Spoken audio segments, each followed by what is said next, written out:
Del Frente Renovador, Sergio Massa. Buenas noches, Sergio, ¿cómo está? ¿Cómo le va? Bien. ¿Cómo está llegando? La verdad, muy ¿Entero? bien, muy bien, sí.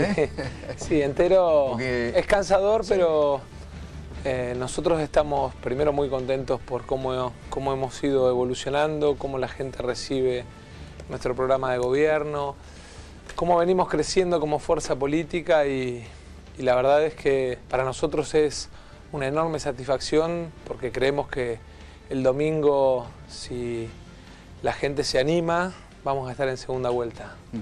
¿Falta poco? ¿Creen que pueden estar? Nosotros estamos seguros que si de acá al último minuto previo a la elección terminamos de consolidar a cada sector de la población nuestra propuesta, vamos a estar en segunda vuelta. Creemos que hay temas que no pueden eludirse más en términos de discusión. Hemos en algún momento hablado de nuestra propuesta de lucha contra la inseguridad y el narcotráfico. Hoy estuve en Esteban Echeverría, ayer estuve en Almirante Brown y en Lomas de Zamora, pero en todo el Gran Buenos Aires el tema de inseguridad es dramático y la emergencia en seguridad que vamos a decretar a partir del 10 de diciembre en la Nación y en la provincia nos va a permitir darle a los argentinos la tranquilidad de que van a tener a su presidente ocupándose. La emergencia en seguridad. Significa poner a disposición del Poder Ejecutivo cada una de las fuerzas de seguridad, significa además armar un equipo de jueces y fiscales orientados pura y exclusivamente a la persecución de delitos contra inseguridad, crimen organizado y narcotráfico, significa en paralelo utilizar todos los recursos del Estado en materia económica para garantizarle a la gente la posibilidad de que vea al Estado en serio presente, transferirle a los municipios para que tengan todos sus sistemas de cámaras 24 horas, sus sistemas de seguimiento satelital, los botones de pánico. Yo quiero que cada argentino tenga en su casa y en su celular el botón de pánico, claro, porque creo que es muy importante para garantizar el cuidado de los argentinos. Mire, hoy en Esteban Echeverría con los jubilados, sí, ¿no? Hablábamos y aparecían dos temas. Obviamente los jubilados reconocen mucho nuestra propuesta de poner en marcha su mejora salarial, su mejor jubilación a partir del 1 de enero, su 82% móvil. Pero en paralelo la otra cosa que reconocen es nuestra decisión de garantizarles seguridad. Viven ahora, con miedo. Con los delincuentes, penas más duras, cárcel. Yo planteé y tengo pendiente en el Congreso un código penal mucho más duro, perpetua a narcotraficantes, perpetua a violadores, perpetua a femicidas.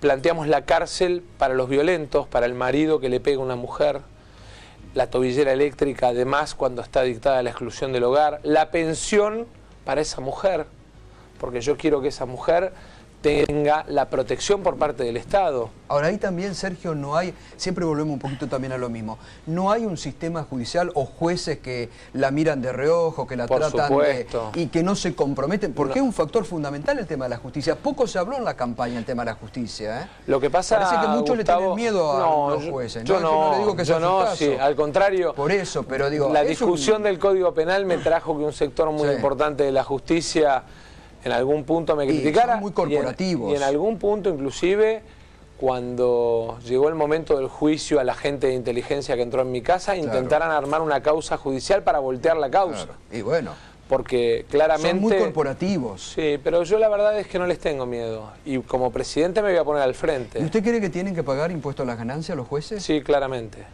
claramente. Porque siguen siendo como una cofradía intocable. Más allá de que no sobre el salario, sobre el salario no, sobre los plus sí, pero sobre el salario no, porque el salario es remuneración.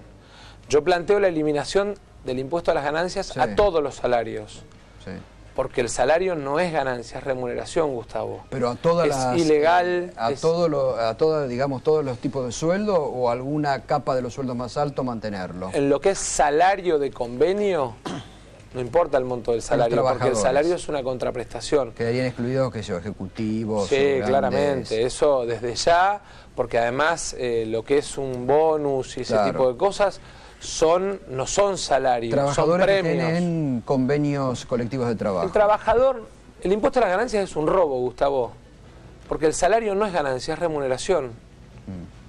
Lo dice, si usted googlea, a ver, hagámosle hacer el ejercicio a la gente en casa, que ponga en Google ganancia y salario y que me diga dónde se juntan. Nadie puede explicar, de hecho hay muchos fallos ya en ese sentido. El impuesto a las ganancias es un robo. El salario no es ganancia, es remuneración. Volviendo por un instante a lo de la justicia que recién le preguntabas, ¿ustedes son de la idea de dar acuerdo para que se designen los jueces que faltan en la Corte Suprema? El 11 de diciembre va a haber un nuevo gobierno y ese nuevo gobierno va a tener que completar la Corte. Va a tener que completar un cargo pendiente que hay en este momento y el cargo del doctor Fait, que a partir del 11 de diciembre deja de ser ministro. ¿Corte de 5, de 7, de 9, ampliada? Mire, yo por ahora me gustaría no manosear más la Corte. Me parece que es muy importante que logremos independencia del Poder Judicial. Sí, Gustavo, autarquía del Poder Judicial. Mientras tengamos una Corte Suprema que necesita de pedirle partidas al jefe de gabinete de ministros, no hay independencia del Poder Judicial. Yo quiero un Poder Judicial independiente porque además necesitamos un Poder Judicial independiente que se anime a investigar y a meter presos a los corruptos. Se llamen como se llamen y hayan ocupado el cargo que hayan ocupado. Nadie tiene coronita, el que tenga que ir preso va a ir preso. Ahora, también ahí hay que hacer una purga en el Poder Judicial, porque hay muchos jueces con pasado muy político o fiscales que tienen una militancia política que, llegado el momento, también no se sabe para qué lado juega. Es que la mejor forma de construir una justicia independiente es tratar de no construir una justicia militante. Yo creo que el gran problema que hemos tenido a lo largo de estos años es el intento por construir estructuras de justicia militante.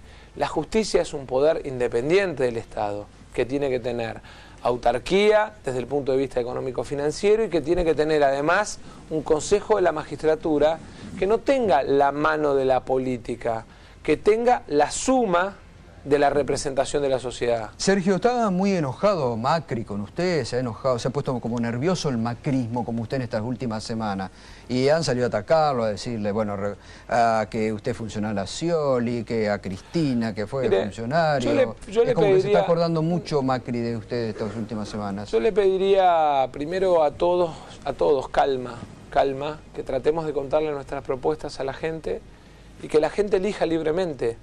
No hay que extorsionar ni al que tiene un plan diciéndole que si gana fulano o mengano le van a sacar el plan, ni tampoco hay que extorsionar al que elige votar otra cosa diciéndole no, si votás a fulano sos funcional a mengano. Las extorsiones son malas siempre. Que dejemos elegir libremente a la gente es muy importante. Y honestamente, yo creo que el haber dicho vamos por el camino del desarrollo económico con Labaña liderando nuestro programa y nuestro equipo en materia de economía, de ciencia y tecnología, de relaciones exteriores. Vamos al diálogo político en la Argentina con José Manuel de la Sota liderando la articulación con los socialistas de Santa Fe, con los radicales de Mendoza, con los peronistas de Salta, con todos aquellos que hoy ya son electos gobernadores y con los que tenemos que gobernar. Porque los jujeños van a tener un nuevo gobernador, seguramente se termine esta idea perversa del doble Estado, ¿no? Milagro Sala tiene un Estado y extorsiona a la gente con los planes y Fellner tiene otro Estado. Y tendremos un nuevo gobernador que va a ser Gerardo Morales, que va en nuestra boleta. Pero también vamos a tener provincias donde ya hay gobernadores electos, sí, con los que tenemos que dialogar, articular y resolver los problemas. En Mendoza, porque la vitivinicultura necesita ponerse de pie, en San Juan porque tenemos que resolver los controles para terminar con los riesgos de la minería, que empiezan a ser un problema serio, en la provincia de Santa Fe porque tenemos que declararle la guerra al narcotráfico y Rosario es uno de los lugares donde tenemos que ir a fondo, con juzgados federales, con la agencia federal instalada ahí. Ahora, digamos, a nivel de propuesta usted ha avanzado mucho y también en tema económico. Macri no ha nombrado a quien sería su eventual ministro de Economía. Digo, es un área que hay muchas incógnitas. ¿Usted a Labaña lo va a poner como ministro, como coordinador? Nosotros aspiramos primero a hacer una reforma en la ley de ministerios, porque no podemos imaginar la economía desatada de la política exterior. El voto de Argentina en la Organización de Estados Americanos favoreciendo a Ecuador en algún tema tiene que venir acompañado de la pelea por la banana de Formosa. Y yo sé que puede sonar a un tema menor, pero para la economía de los formoseños es fundamental. ¿Qué quiere hacer? Un voto de discusión con Estados Unidos en la Organización de Naciones Unidas tiene que venir acompañado de la pelea por el maní cordobés o por los limones tucumanos. Los famosos limones que no dejan entrar. ¿Sabe ¿no? por qué? Porque en realidad lo que tenemos que hacer es valer los derechos de la Argentina. Sí. Entonces, nosotros lo que imaginamos es una reforma en la ley de ministerios con la supervisión de Roberto, de un equipo que trabaje la ciencia y la tecnología, el desarrollo económico, la producción, la industria, el campo y las cuentas públicas. ¿Qué sería, como un superministerio? A mí no me gusta hablar de superministerios, a mí lo que me gusta hablar es de un equipo más ampliada. Piense usted, Gustavo, una cosa, 11 economistas sí. de primer nivel integran el equipo económico del Frente Renovador. Hay muy ¿No se van a pocos. pelear muchos? No, hay muy ¿No pocos. son muchos economistas? Sí, va a haber 15 posiciones, 11 economistas. Exactamente, todavía faltan 4. Nadie duda de la capacidad, por ejemplo, de Aldo Piñanelli para manejar el Banco Central. A la hora de decirle a los argentinos, quédense tranquilos, se termina el cepo. Nadie duda de la capacidad de Nadim Argañarás para mirar el sistema tributario en la Argentina. A la hora de decirle a los argentinos, en 4 años vamos a bajar un 30% la presión impositiva. Nadie duda de la capacidad de Ricardo Delgado para mirar los temas vinculados a la economía y la infraestructura. Ahora vamos a los impuestos. Perdón, buenas noches. ¿Cómo le va? Bajar 30% la presión impositiva del actual más o menos. Está preocupado por un... Después le podés preguntar. ¿Por qué va a ir el 2 de noviembre? ¿Cuándo al acto? El 4 de noviembre. No preocupado, sino... Berco. No, me interesa tiene una duda ahí, me pregunto Berco. por qué, pero después. ¿Por qué me invitaron al CICIP? Sí. Habría que preguntárselo a la gente del CICIP. Me invitaron para después de la elección. Entre la elección y la segunda vuelta. Bueno, pero vio que al resto de los candidatos los invitaron antes. Sí, usted también fue antes. Claro. Como mí candidato. me hicieron llegar a una invitación para el 4 de noviembre. Y me preguntaron... ¿Le tienen fe? Y se ve que algunos cambiaron de idea y ahora nos tienen fe. Porque yo creo que la gente que de cara al 9 de agosto sufrió, digamos, esa lluvia de información que decía que no nos presentábamos, que íbamos a un acuerdo. Ahora, el 9 de agosto nos vio, sí, perdón, me interesa, nos vio y nos vio muy presentes. Una fuerza política que todos decían que sacaba un dígito, sacó 20 puntos. Bueno, todos y los fue la dicen que sorpresa. aumentó, incluso que es un único que está aumentando, diga, de las PASO ahora. Pero se volvió, ahora, disculpame, Berco, pero sobre esto, ¿se volvió a cruzar o a hablar con aquellos del Círculo Rojo que le decían antes del 9 o después del 9 que se baje? Sí. Algunos son de esa entidad que lo citó para el 4. Sí. Y lo saludé con mucho respeto. Yo no soy rencoroso. No, pero intercambiaron, le dijo... No, mire, yo Gustavo... Siempre alguna les deja a usted. Alguna les deja, no las deja pasear, no las deja pasar. Yo, Gustavo, la verdad es que hoy estoy obsesionado con que este país pueda ser un gran país. Yo no creo que la Argentina esté destruida, como dicen algunos, ni tampoco creo que sea Disneylandia, como dicen otros. Creo que la Argentina es un país con problemas, pero creo que esos problemas los podemos resolver si convocamos a los mejores. Y la verdad es que yo me concentré en tratar de ir convocando a los mejores para cada tema, en la educación. Piense usted, Daniel Arroyo hizo un diagnóstico que todos elogiaron respecto de cómo transformar los planes sociales en trabajo, porque yo no quiero que la emergencia se transforme en lo permanente en la Argentina. Hay que terminar con la idea de que el que está en un plan social está condenado a tener siempre el plan. Obvio. Y mucho peor aún, que el que está en un plan social está condenado a vivir bajo la intermediación y la extorsión del puntero político. Yo quiero que los planes sociales sean el piso, que lo tenga cada uno por ley cuando lo necesita, pero que aquel que se incorpora al mercado de trabajo teniendo un plan social no lo pierda, el empleador le pueda pagar por encima el plus y de esa manera usted lo tiene incorporado al mercado de trabajo. Claro. Hay que terminar con la idea de los punteros y los vagos manejando los planes. 19.000 millones de pesos pierde la Argentina. Duplicamos el valor de la asignación universal limpiando el sistema de planes sociales. Y vamos a duplicar la asignación universal limpiando el sistema de transferencias escondido para la política en el sistema de planes sociales. ¿En cuánto tiempo se hace eso? ¿En cuánto tiempo? En 4 meses. Ahí vamos al tema de la presión impositiva. Base única de datos y cuenta única ciudadana. Son los dos objetivos. Las cuentas son bastante transparentes en este sentido, a pesar de que hay mucho que recabar de información oficial que hoy no es bastante opaca. Pero bajando la presión impositiva, que hoy está más o menos en 35% del PBI. Yo en algunas provincias, Alejandro, la veo en 42. Ok, pero agregado, sector público nacional y provincial, todo es 35 del PBI. Claro, pero lo que pasa es que no podemos mirar el país como una cosa uniforme. Los impuestos Alejandro. provinciales ustedes no lo pueden bajar, no, sea presidente. Salvo que usted se siente con cada provincia y le diga, mire gobernador, yo le voy a ayudar con este tema, con esta obra, pero usted tiene que hacer estos 3 cambios. El cambio del sistema electoral. ¿Cuánto más tolera Formosa esta ley de lemas que hace que haya miles de candidatos? O Tucumán, la ley de acoples. El viernes pasado en la Plaza de Independencia, yo lo planteé muy claramente. Voy a trabajar con el gobernador que eligieron los tucumanos, pero le voy a exigir terminar con esa truchada del sistema de acoples. También no habría que ir a una unificación del calendario electoral, sí, porque claramente. 6 elecciones en la capital, 5 elecciones en la capital federal, es demasiado. Pero ese 35... se termina cansando también el ciudadano. Entonces, perdón porque interrumpí la pregunta, Alejandro, pero quisiera completar la idea. Nosotros tenemos provincias en las que la presión tributaria Tucumán llega al 42, cuando la desagregás nacional, provincial y municipales. Entonces, ¿cómo vamos a ser productivos en la caña de azúcar si tenemos ese nivel de presión impositiva? Ahora, ese 35, 40 en las provincias, lo que sea, digo, yo tomo el nacional porque es donde te va a tener injerencia si es presidente.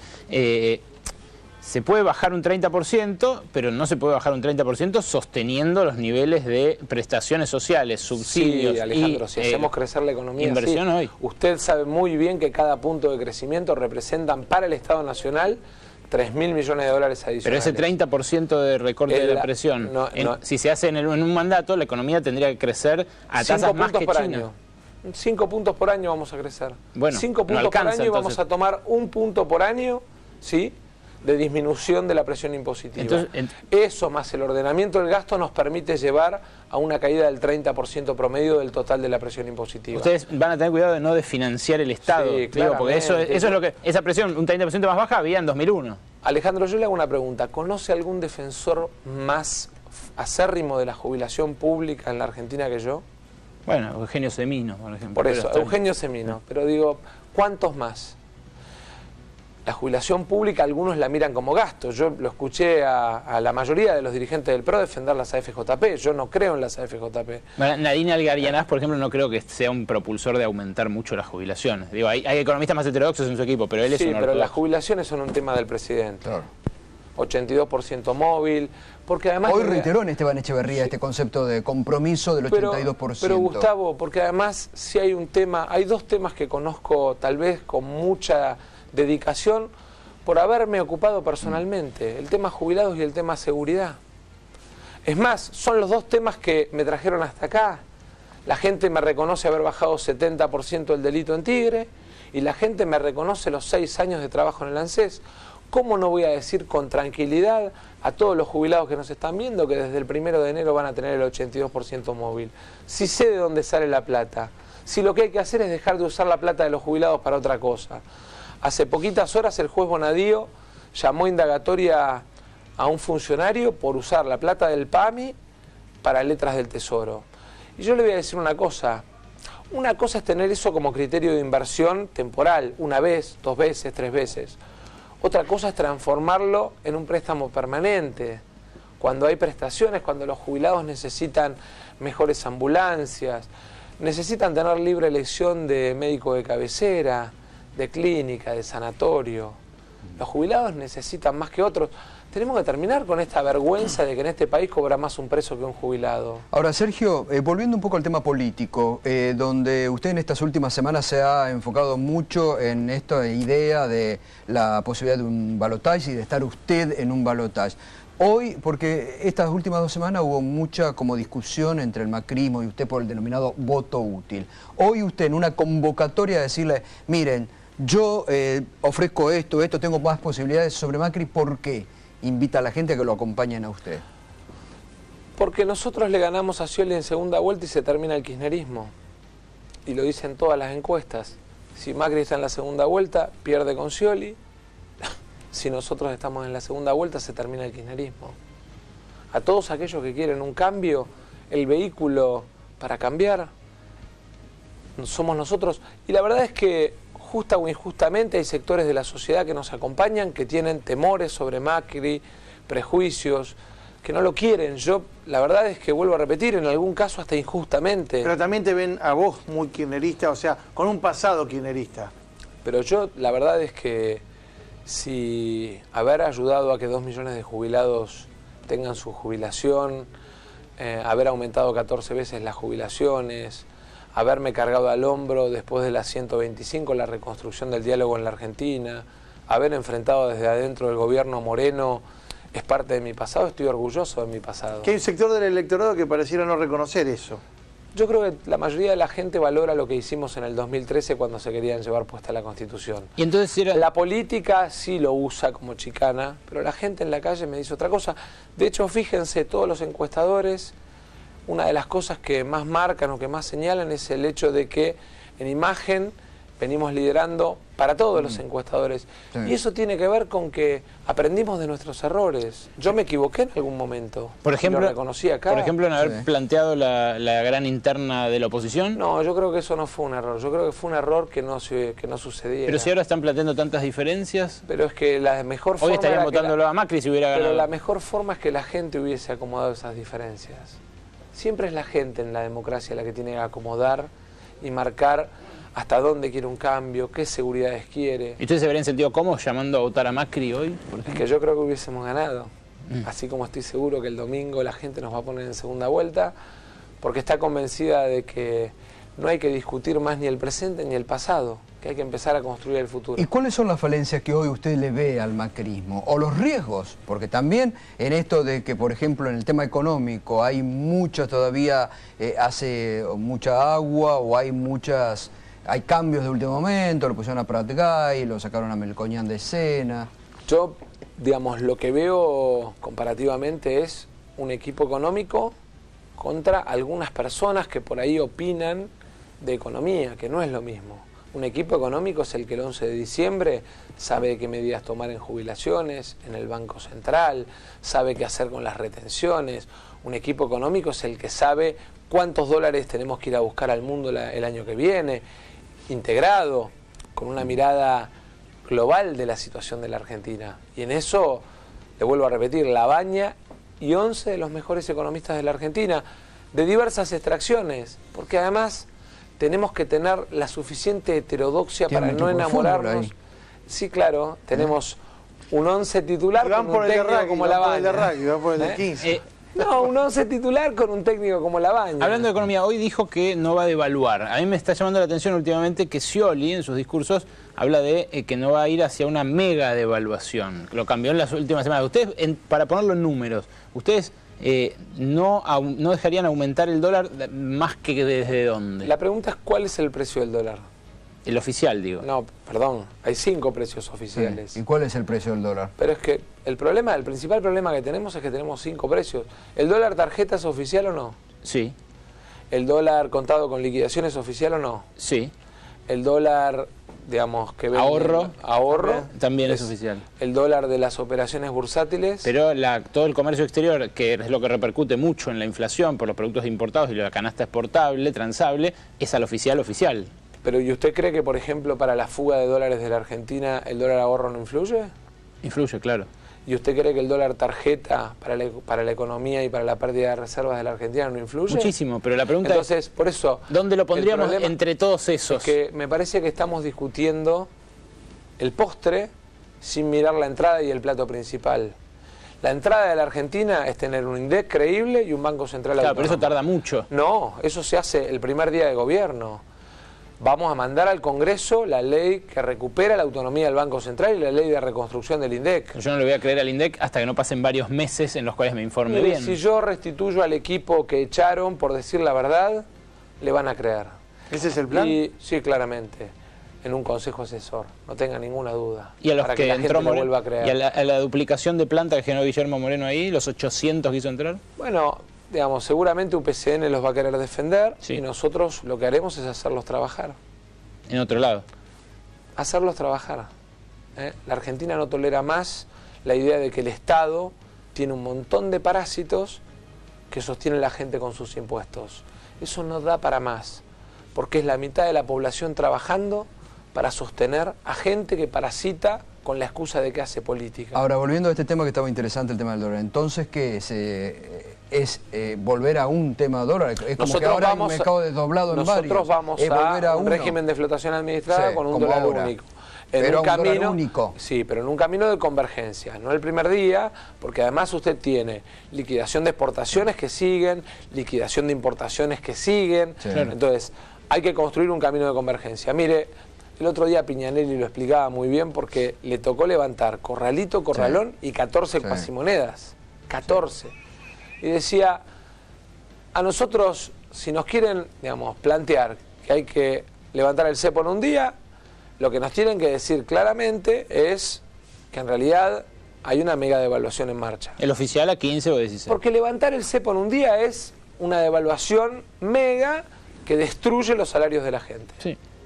Ahora bien, si lo que vamos a hacer es un camino para defender la capacidad de consumo de la gente, para defender el poder de nuestra moneda, porque yo no quiero hablar más en dólares, quiero hablar en pesos. Y bueno, ¿pero por qué? En pesos. Se lo intentaron. ¿Por qué no se puede hablar en... Lo intentaron, la tercera medida, cuando usted era parte del gobierno y no lo lograron. Es que la tercera medida es el crédito hipotecario con seguro de tasa. 1.200.000 créditos hipotecarios en 4 años, Alejandro. Con la plata que hoy los bancos tienen, digamos, colocado en Lebac y Novac, vamos a crédito hipotecario. Hoy el Banco Central por esa plata paga el 30%. La gente va a pagar el 10% y el Banco Central va a pagar un seguro de tasa.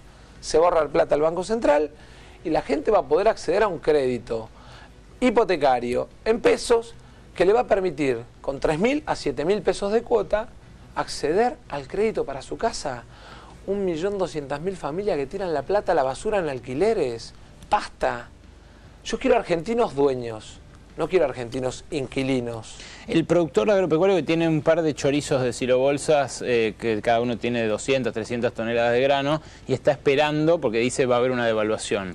Si ustedes avanzan en ese sendero gradual, ¿por qué el tipo la liquidaría ahora a cambio de un dólar de 9.50, 10.50, 11.50 y no esperaría que lo lleven a 12?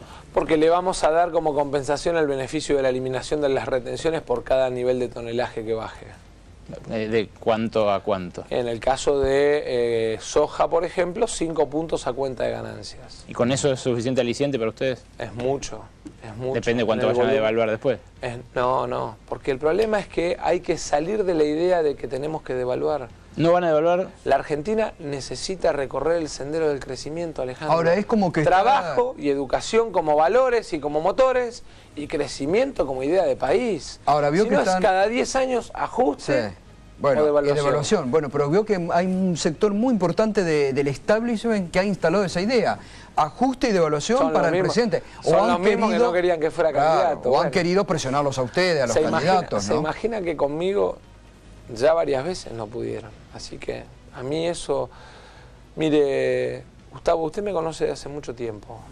Yo no soy hijo de empresarios ricos, ni vengo de una familia con tradición política. Yo soy un tipo de clase media criado en el conurbano bonaerense, que se hizo un lugar trabajando como un animal porque me apasiona la Argentina y me apasiona el hacer por los demás, y además diciendo las cosas con vehemencia y firmeza. Muchas veces me costó peleas con gente muy poderosa de la política y del poder económico. Pero la verdad es que yo creo que liderar la Argentina requiere de eso, de coraje, de firmeza, de rumbo, de convocar a los mejores. Y eso no me lo va a modificar nadie, porque tiene que ver con el sueño de país que yo aspiro a construir y que aspiro a dejarle a mis hijos, a sus hijos. Sí. Hablábamos en un momento también con usted acá de lo que se ha ganado en el valor de la política también en estos 12 años, que no es para tirar por la ventana, digo, ¿no? Totalmente. La política por sobre todas las decisiones y mandando, ¿no? Para eso parando, ¿no? Es que así como en su momento supo decir, no, yo voy a seguir en carrera cuando lo presionaban, digo, está bien eso, parando. Me presionaban para seguir en carrera, me presionaban para bajarme, seguimos en carrera, me presionaban para que en el 2013 no confrontara, frenamos la idea de la reelección y reforma de la Constitución. En algún momento me presionaron para ser ministro, elegí ser intendente. En algún momento, digamos, cuando sentí que las cosas no me gustaban, me fui de un lugar donde la mayoría no se quiere ir. porque la alfombra colorada, los celulares, la secretaria enamoran a muchos. Yo en ese sentido siempre trato de mantener los pies en la tierra, Gustavo. Hiciste referencia hace un rato a al otro gran puntal de tu gestión, de tu experiencia, que es la seguridad. Daniel Scioli se jactó de haber incorporado, sobre todo en la policía de la provincia de Buenos Aires, un montón de nuevos efectivos, la creación de policías comunales. ¿Cuál es tu plan respecto a eso? Lo primero que quiero decir es que 8 años de gestión de Scioli nos dejan un número que es descriptivo de la realidad de la seguridad de la provincia. Cuando Felipe Solá deja la gobernación, vamos más atrás. Cuando Rucauf deja la gobernación y asume Felipe Solá, la tasa de homicidios en ocasión de robo en la provincia de Buenos Aires era de 11 cada 100.000. Cuando Felipe Solá deja la gobernación, después de 5 años de trabajo, la tasa de homicidios en ocasión de robo era de 5 cada 100.000. Scioli iba a dejar la provincia de Buenos Aires con una tasa de homicidios en ocasión de robo de 10 cada 100.000 habitantes. ¿Esto qué significa? Significa que la gestión de Scioli duplicó los muertos por inseguridad. ¿Los muertos duplicó? Sí, sí. La tasa dice eso. Es lo que dice la Procuración General de la provincia de Buenos Aires, no lo digo yo, lo dice la justicia de la provincia de Buenos Aires. Y para resolver eso entonces no sirvió generar nuevos efectivos policiales, inaugurar nuevas comisarías. Es que en realidad no hubo un programa de prevención, lo que hubo es propaganda en la tele. Una cosa es lo que usted ve en la tele y otra cosa es lo que la gente ve en la calle. Vayamos ahora, subámonos al auto y vayamos a González Catán y veamos si encontramos a alguno de esos policías que usted ve en la tele, o en La Ferrer, o en San Justo. Vayamos a... Elija el barrio que usted quiera de Florencio Varela, el que usted quiera de Lanús. El otro día Nicolás Russo me decía, Sergio, acá en Lanús calientan la sopa a balazos. ¿Calientan la sopa a balazos? Esa fue la definición, como planteando que la crisis de inseguridad de Lanús es terminal. En San Martín tuvieron que mandar 1.200 policías federales. Si fue tan exitoso, ¿para qué ahora 1.200 policías federales? ¿Y vos cómo prevés hacerlo esto? ¿Con asistencia a las provincias que requieran? Yo voy a presidir el Consejo Federal de Seguridad. La emergencia la pregunta la voy a es si con esta policía se puede hacer también, ¿no? Porque hay que meter falta presos, de curar mucho, ¿no? Hay que meter presos a los policías corruptos. Falta de Para eso mucho. necesitamos saber que hay que romper alguna connivencia de poder político con policía. Y judicial. Sí, claro. ¿El paradigma es solo policial o tienen previsto planes que lo que traten de hacer en el largo plazo es evitar? Pero es que en el largo plazo es la educación y el trabajo. El tema, volviendo un poco a lo que preguntaba Berco recién, el tema del IVA, ¿usted lo mantendría el IVA o tenemos que ir a un IVA diferenciado a la canasta de alimentos? Tenemos que ir a un IVA diferenciado en alimentos para los sectores de menores ingresos. Pero para eso, Gustavo, primero tenemos que tener la cuenta única ciudadana. Tenemos que saber qué le da y qué le cobra el Estado a cada ciudadano. Hoy no está claro. Hoy hay trabajadores que tienen la tarjeta SUBE y pagan impuestos a las ganancias. Y usted dice, ¿está mal? No. Lo que está mal es que a un tipo que necesitamos ayudarlo con el boleto de transporte, le estemos cobrando impuestos a las ganancias. Tenemos que ir al boleto educativo gratuito y tenemos que ir al boleto obrero, que prevé el 50% de tarifa para el trabajador, porque si privilegiamos la educación y el trabajo, lo que tenemos que facilitar es que vayan a la escuela gratis y que vayan a trabajar pagando lo menos posible. Para el resto que suba el boleto de colectivo. Obviamente, yo no admito que mi madre pague el transporte subsidiado, porque ella y mi papá tienen ingresos. ¿Y tarifas? En el tema de tarifas... ¿Subsidios? En el tema de tarifas, mantener algunas, habíamos dicho. En el tema de subsidios yo creo que por ahora hay que mantener los subsidios, porque si no es destruir el poder de compra de la clase media. Y este mercado argentino necesita del consumo. El Producto Bruto de la Argentina necesita mercado interno hasta crecer en inversión. En eso, digamos, el gobierno le ha pegado mantener el mercado interno. La tasa de interés que se paga en la tarjeta de crédito es demasiado alta. Es demasiado alta. ¿Sabe lo que termina pasando? No, sí. Que hay muchos que ya tienen 2, 3, 4 meses de sueldo adentro de la tarjeta. No, es muy caro. Hay algunos indicios que hablan de cómo Scioli encararía su política exterior y también Macri. Ustedes, digo, porque usted ha tenido una relación muy estrecha, por ejemplo, con la Embajada de Estados Unidos, ha tenido relaciones con otros países también, como jefe de gabinete. ¿A dónde mirarían? Mercosur. En caso de... El primer lugar es Mercosur. Y el segundo lugar es con el Mercosur el Acuerdo del Pacífico. ¿Eso no es peligroso para el mercado interno? No.